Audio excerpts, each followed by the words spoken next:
joined by representatives from Liberty University, left to right on your screen. Head coach Dot Richardson and Amber Bishop Riley. And coach, if you would, as we wait on questions, just start us off with some statements about the game. Well, James Madison did a really good job. We had our chances, as obviously you guys saw. Game could have, ended earlier, but it didn't. And as a result, they capitalized on the key hits that they got, and we did not. I thought we had a really outstanding pitching performance by Carly Keeney. As I look at the line scores here, Alexander had the number on a couple of our kids that struck out every time they were up. So you have to give her credit for that. Let's go to Jermaine and then Al.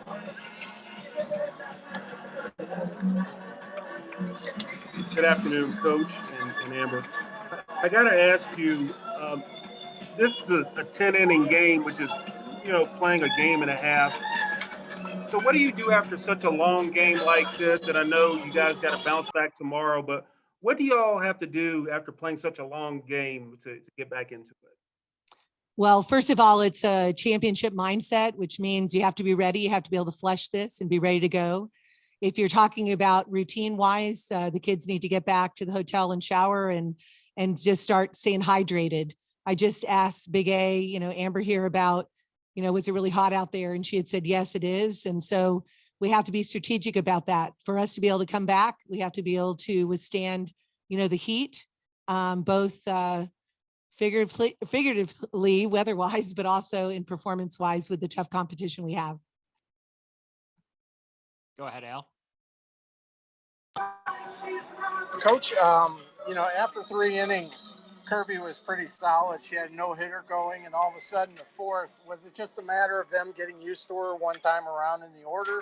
What was the difference between the first 3 innings and the fourth?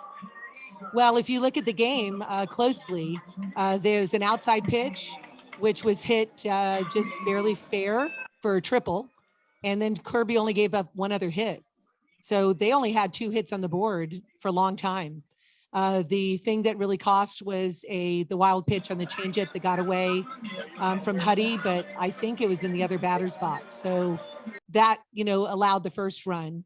If we would have at least caught that pitch, or that pitch would have been closer, then you wouldn't have had 2 runs. Might have ended up 1. I'm not sure. I'd have to go back.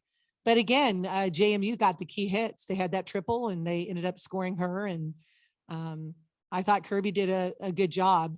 What I don't like to see is when we walk, when we walk batters, and that we had the triple and then followed it by the walk and then the wild pitch. When you play here, look at this inning. Instead of our shortstop being hit by the runner running in front of her, which you could say is a basic or an advanced play of a shortstop, that would have deadened the ball, but instead let the runner go in front. She had an error in fielding the ball. If she didn't, we'd be still be playing right now. But that's what happens in good competition, who gets the breaks and who doesn't, and who does, plays well. Go to Travis Wells. Hey, Coach, this one's for you and for Amber. I know you said earlier this week, Coach, that this team has been at its best all year when their backs are sort of up against the wall. I'm just curious, just to piggyback on Jermaine's question, kind of what your message was to them about tomorrow. I know they know what's at stake, and everybody does. Can you just speak to that and your approach tomorrow? Want Amber to go first? Sure.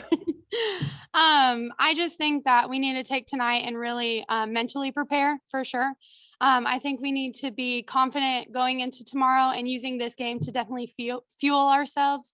To just make adjustments early, get key hits, and get key runs tomorrow. So hopefully we can get good rest tonight and play hard tomorrow and come in clutch when we need to. Well, my comment to the team was, why does this loss hurt so much?